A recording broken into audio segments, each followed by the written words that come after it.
Bonjour mes bien-aimés, je viens à vous ce matin au nom de Jésus-Christ. Je suis bien tenu de vous envoyer ce message par Internet parce que vous ne pouvez pas vous retrouver à l'église ce matin à cause de la phase rouge dans laquelle se trouve toute la région du Grand Menton. Mais cette phase rouge ne peut pas nous empêcher d'écouter la volonté de Dieu, ni de lui adresser nos prières ce matin. C'est pourquoi j'ai apporté un message qui concerne l'amour envers Dieu et l'amour envers notre prochain. Mais avant d'aller plus loin, j'aimerais vous inviter à la prière. Seigneur, je te prie ce matin pour toute l'Église, pour tous mes frères et sœurs qui sont à la maison et qui reçoivent ce message.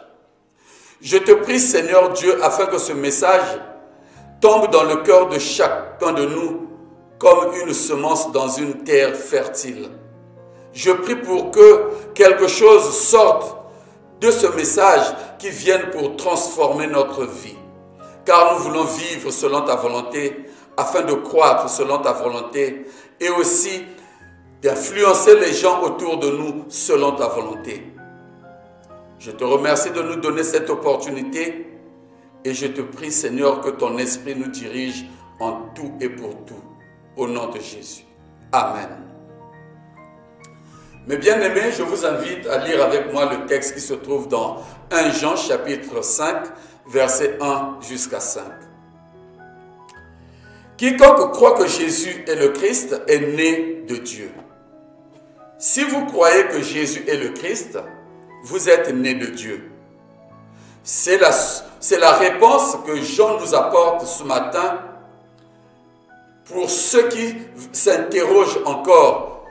S'il y a quelqu'un qui dit « Est-ce que je suis vraiment né de Dieu ?»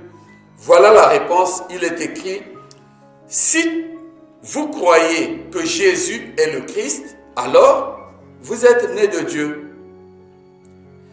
Il poursuit « Quiconque aime celui qui l'a engendré, aime celui qui est né de lui. » N'importe quelle personne aime celui qui l'a engendré, cette personne doit aussi aimer celui qui est né de lui.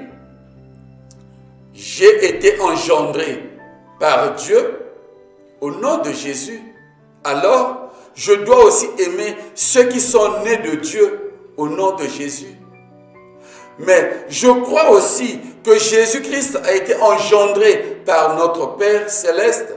Alors, je dois aussi aimer ceux qui sont nés au nom de Jésus-Christ. Et ce verset me pousse donc à ceci. S'il est vrai que je suis né de Dieu au nom de Jésus, alors je suis chrétien, je suis croyant, je suis enfant de Dieu. Mais si donc je suis enfant de Dieu, il faut que je sache que je ne suis pas le seul à être né de Dieu. Et il y en a d'autres qui sont nés de Dieu au nom de Jésus-Christ. Ce texte me dit, ceux-là aussi, je les aime parce qu'ils sont enfants de Dieu. Ça m'apporte à cette déduction, je conclus, que si j'aime Dieu, il faut que j'aime aussi ceux qui sont nés de Dieu. Voilà le principe des commandements que le Seigneur nous recommande. On va se poser une deuxième question. Comment puis-je savoir si j'aime les enfants de Dieu? Au verset 2, il est écrit « Nous connaissons que nous aimons les enfants de Dieu lorsque nous aimons Dieu. » Ceci dit, si j'aime Dieu véritablement, alors j'aime ses enfants. Il faut bien que j'aime ses enfants, car comment voulez-vous que j'aime Dieu le Père et que je n'aime pas ses enfants? En français courant, on dit « Si tu aimes le chien, supporte ses puces. Si tu aimes Dieu, aime donc ses enfants. Et si tu aimes Dieu, alors, à cause de l'amour, tu aimes nécessairement ses enfants. Personne donc ne pourra dire que j'aime Dieu s'il n'aime pas ses enfants. C'est ainsi que la Bible nous dit, comment peux-tu aimer Dieu que tu ne vois pas si tu n'aimes pas le prochain que tu vois? S'il est vrai que tu aimes Dieu, alors aime aussi ton prochain, aime ses enfants. C'est ce que nous lisons dans le verset 2. Nous connaissons, nous avons connaissance que nous aimons les enfants de Dieu lorsque nous aimons Dieu. Et non seulement aimer les enfants, non seulement aimer Dieu, mais pratiquer aussi les commandements de Dieu. Et les commandements de Dieu, c'est quoi? Le Seigneur a dit, tout cela se résume en deux principaux commandements. Le premier, tu aimeras Dieu, ton Créateur, de tout ton cœur, de toute ta force, de toute ton intelligence, de toute ta richesse, de tout ton vouloir, de toute ta volonté, de toute ta sagesse. Je voulais dire, tu l'aimeras tout entièrement. Mais encore, le deuxième commandement, tu aimeras ton prochain comme toi-même. Tous les commandements se résument en ces deux commandements qui se fondent sur la notion de l'amour. Donc, quiconque croit que Jésus est le Christ est né de Dieu, il est chrétien, et quiconque aime celui qui l'a engendré aime aussi celui qui est né de lui. Et comment pouvons-nous savoir si nous aimons les enfants de Dieu? Mais nous aimons les enfants de Dieu lorsque nous aimons Dieu lui-même, qui est leur Père, et lorsque nous pratiquons les commandements de Dieu, c'est-à-dire lorsque nous aimons Dieu avant tout, et lorsque nous aimons le prochain comme soi-même. Et Jean a écrit au verset 3, « Car l'amour de Dieu consiste à garder ses commandements. Personne ne peut prétendre qu'il aime Dieu s'il ne garde pas ses commandements. Personne ne peut prétendre qu'il aime Dieu s'il ne pratique pas ses commandements. Personne ne peut prétendre qu'il aime Dieu s'il n'obéit pas à ses commandements. Or, les commandements de Dieu se résument en ceci: tu aimeras Dieu plus que tout, plus que toi-même, mais tu aimeras aussi ton prochain comme toi-même. Donc, nul ne peut prétendre, ne peut vouloir dire que j'aime Dieu s'il n'aime pas son prochain. Personne ne peut vouloir dire que j'aime Dieu s'il n'obéit pas à la volonté de Dieu. L'amour de Dieu, donc, consiste à garder, à pratiquer, à obéir aux commandements de Dieu. Et ces commandements ne sont pas pénibles. Les commandements de Dieu ne sont pas pénibles. Justement, l'amour est une bonne chose. Mais aujourd'hui, il y a sur la terre un système spirituel, invisible, satanique, qui veut détruire l'amour, qui veut détruire la notion d'amour. Tous les éléments par lesquels les hommes ont tendance à démontrer l'amour entre eux sont en train d'être mis à l'envers. Tout est en train d'être mis à l'envers. On arrive à réduire l'amour au point de le chosifier. On démontre l'amour par un lot de cadeaux. On démontre l'amour par des mots. On démontre l'amour par plein de choses. Mais l'amour est avant tout divin. Il s'agit d'aimer. Mais alors, d'aimer de son cœur. Mais aujourd'hui, disais-je, il y a sur cette terre un système qui se fait, un système diabolique, satanique, un système qui fait en sorte que les gens aujourd'hui pratiquent plus ce qui pousse les gens loin de la notion d'amour. Et dans ce système, Satan lui-même est le chef. Et les citoyens de ce système, eux, ils sont vraiment poussés à pratiquer des ambitions tout à fait charnelles. C'est l'égoïsme, c'est le vol, le viol, c'est l'orgueil, c'est la cupidité, c'est le meurtre, c'est la pédophilie, c'est la fraude, c'est les plaisirs. Tout ce qui est convoitise de la chair ou convoitise de la vue. Voilà les choses qui constituent ce système. Et vous regardez autour de vous, constatez par vous-même comment la pratique aujourd'hui, comment le genre de vie aujourd'hui montre beaucoup plus de haine, beaucoup plus de division, beaucoup plus de colère. Mais la Bible nous dit aujourd'hui, dans le texte que nous venons de lire, il nous est dit, les commandements de Dieu ne sont pas pénibles. Par conséquent, il est possible pour nous qui croyons en Dieu, pour nous qui sommes nés de Dieu, il est possible d'aimer Dieu véritablement. Il est possible d'aimer le prochain véritablement. Même les personnes qui sont difficilement aimables, nous sommes capables de les aimer. Même si les choses que Dieu nous demande paraissent difficiles, nous sommes capables d'aimer Dieu malgré tout. Parce qu'il est écrit, verset 4, « Tout ce qui est né de Dieu triomphe du monde. » Si le monde aujourd'hui a un système, je dirais un système spirituel, un système invisible, un système satanique, ben nous sommes capables de vaincre ce système.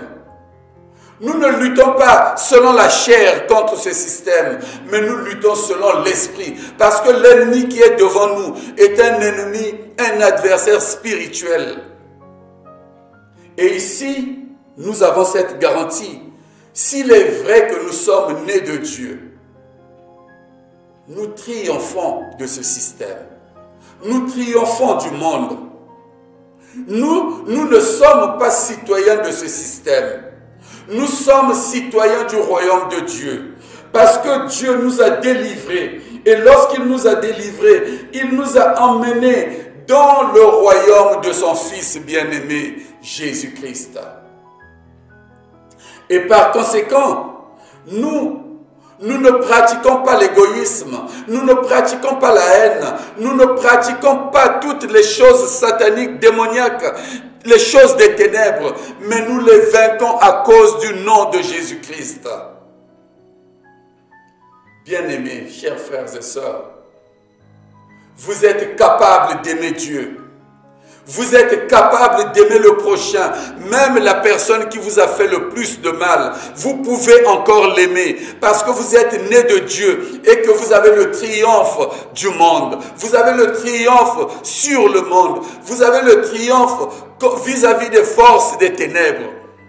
Vous pouvez encore vaincre l'animosité. Vous pouvez encore vaincre le mal. Vous pouvez encore vaincre la rancœur. Vous pouvez vaincre la désobéissance à Dieu. Vous pouvez vaincre ces choses parce que vous avez été libérés de ces forces des ténèbres et vous êtes nés de Dieu. Vous êtes une nouvelle créature. Vous n'êtes plus la personne faible que vous étiez. Vous êtes devenu une personne puissante à cause du Saint-Esprit qui vit en vous, qui vous fortifie fortifie, qui vous encourage, qui solidifie votre foi. C'est pourquoi vous avez le triomphe. Le texte de Jean, de 1 Jean chapitre 5, versets 4 et 5, ont employé un mot grec qui dit nikao, nikao. Ce terme-là veut dire triomphe. Et c'est le même terme que le Seigneur avait utilisé dans ses propos que nous lisons dans Jean chapitre 16, verset 33, quand il a dit « J'ai vaincu le monde ». Vous aurez des tribulations dans le monde, mais prenez courage, j'ai vaincu le monde. Ce terme est très important parce que à cette époque-là, chez les Grecs, ce terme voulait dire triomphe et il était attribué au Dieu seulement. Ils pensaient qu'un homme ne pouvait pas nikao, un homme ne pouvait pas triompher. Un homme n'était pas capable de triompher. Ils avaient une déesse qu'ils appelaient Nike. Cette déesse-là était supposée la personne qui allait donner la force à ceux qui devraient vaincre. Mais Jésus a dit, j'ai vaincu le monde. J'ai vaincu le système du monde. J'ai vaincu les puissances des ténèbres. J'ai vaincu la force de Satan. J'ai vaincu l'ennemi ultime, la mort. J'ai vaincu le monde. Et à cause de cette victoire, nous aussi, nous avons pu vaincre le monde. Maintenant, nous pouvons vaincre le monde. Nous avons le triomphe sur le monde. Nous avons la victoire sur Satan. Au nom de Jésus-Christ. Aujourd'hui, je veux dire ce matin, il est possible encore d'obéir Dieu véritablement, de l'aimer véritablement, aimer Dieu en vérité. Il est possible d'aimer encore le prochain, même le prochain qui est peu aimable, on peut encore l'aimer. Parce que nous avons triomphé du monde. Nous ne sommes plus liés par le monde, mais nous avons la victoire sur le monde. Je tiens à dire ça ce matin. Paul a dit la même chose. Paul a écrit dans Romains 8, verset 37, nous lisons « Mais dans toutes ces choses, nous sommes plus que vainqueurs par celui qui nous a aimés. Nous sommes plus que nikao par celui qui nous a aimés. Nous avons le triomphe, nous avons la victoire par celui qui nous a aimés. Au nom de Jésus-Christ, nous sommes capables d'aimer Dieu parce que nous sommes sortis de lui, nous sommes nés de lui. Mais d'aimer aussi ses enfants, parce que nous savons qu'ils sont sortis de lui. Nous sommes capables. Nous sommes capables. Nous pouvons encore pratiquer l'amour. Nous pouvons encore pratiquer les commandements de Dieu. Nous sommes capables de les respecter. Les chrétiens triomphent de Satan.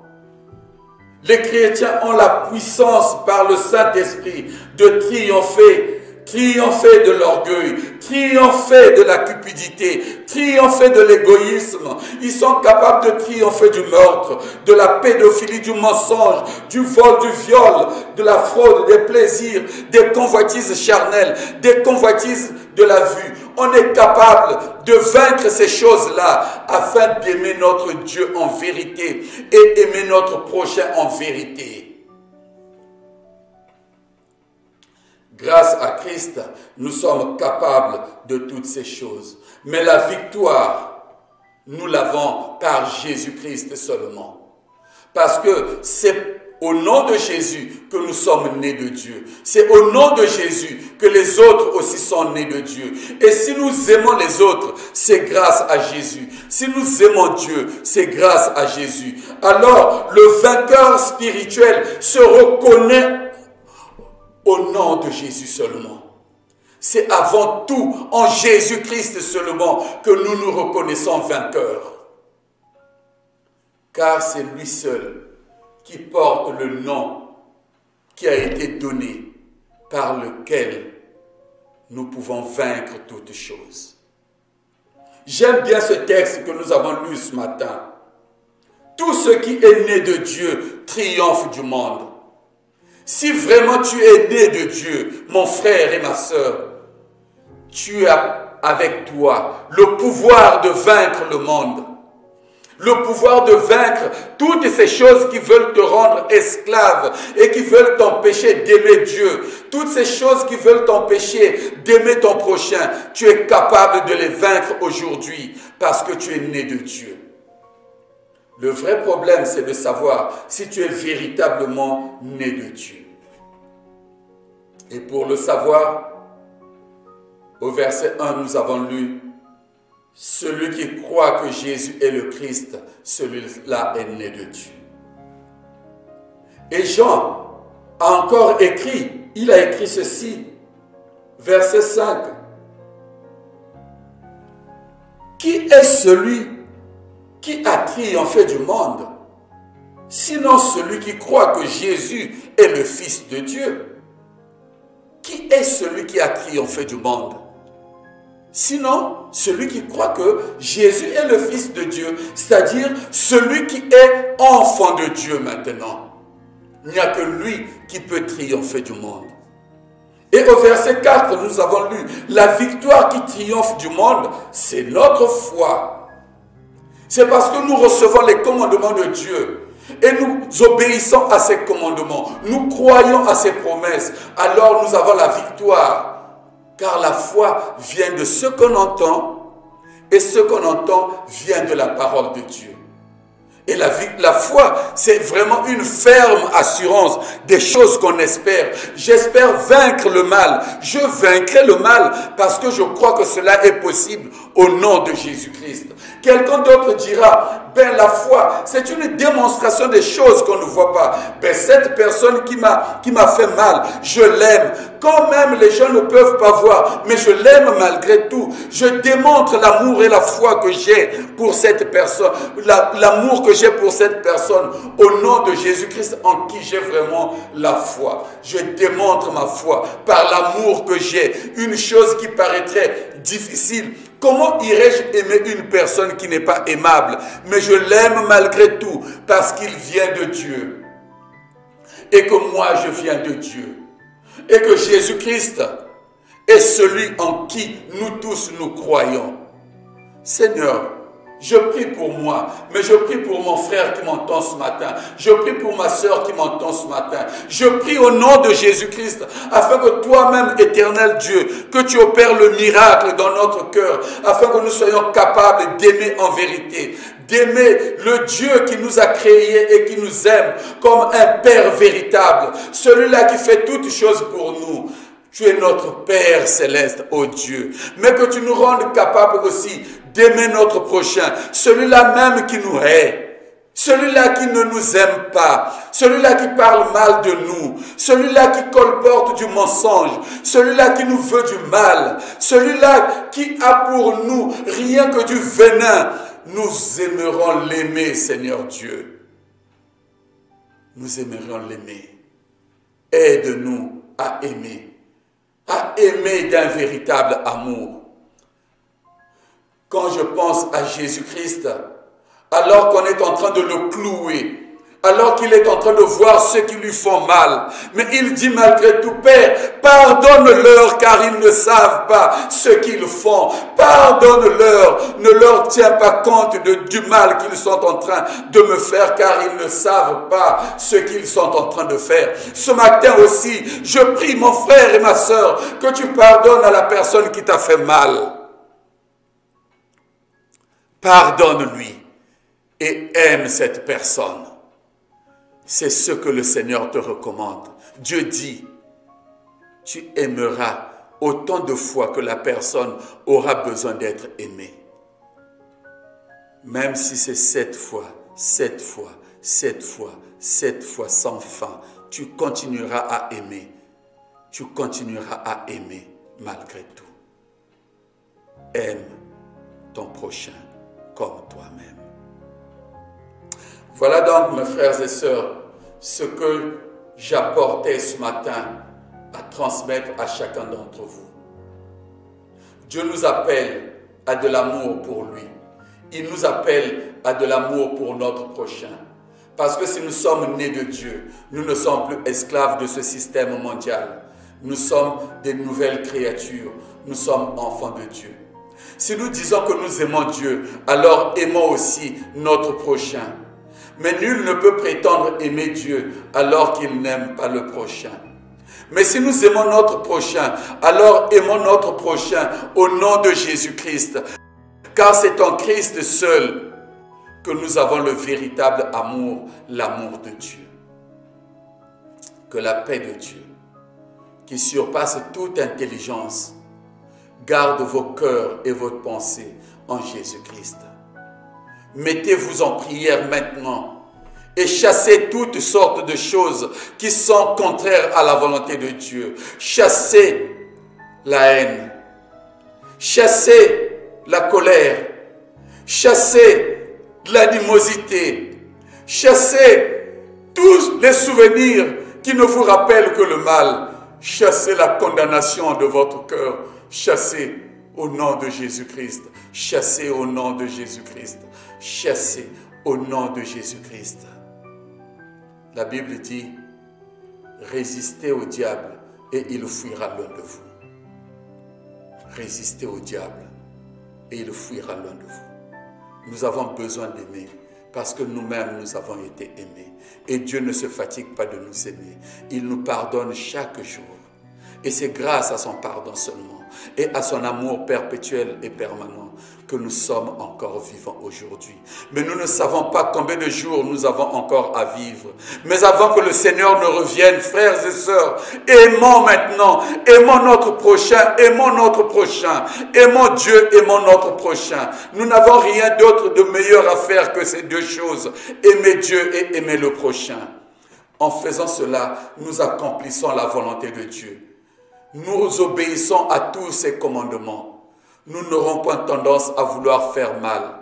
Et nous ne serons pas parmi les citoyens de ce système mondial qui veulent élever l'égoïsme, l'égocentrisme, la haine, la jalousie et les séparations. Mais nous sommes nés de Dieu. Nous sommes destinés à vivre unis. À vivre unis. Unis au nom de Jésus-Christ. Nous sommes appelés à vivre unis au nom de Jésus-Christ. En tout cas, ma prière pour vous, c'est que Dieu renouvelle votre intelligence et qu'il change votre cœur. Même si quelqu'un vous avait sali, même si quelqu'un vous avait honni, même si des mois et des années ont passé, quelqu'un vous avait fait mal, même à votre église, même si vous étiez aimé de tous et qu'on vous a dit des choses méchantes, on vous a fait des choses méchantes, aimez, aimez, retrouvez votre amour, aimez au nom de Jésus. Seigneur, je te prie pour l'église, je te prie pour les chrétiens, je prie pour chacun de nous. Que notre cœur soit rempli d'amour, d'humilité, de foi et de paix. Au nom de Jésus-Christ. Amen. Merci beaucoup. Pour ceux qui sont disponibles mardi, on se retrouve sur Zoom à 6h30 et on va suivre l'étude biblique. Mercredi, c'est à 6h30 également sur Zoom. On va faire la séance de prière. Avant-hier, nous avons eu une réunion avec les membres de l'intercession et ça a été un bon moment. Nous avons pris des bonnes dispositions et ça va continuer ainsi. Garder la foi en Jésus-Christ et veiller les uns sur les autres par des prières et aussi par des exhortations. Soyez bénis de la part de notre Père Céleste au nom de Jésus. Amen.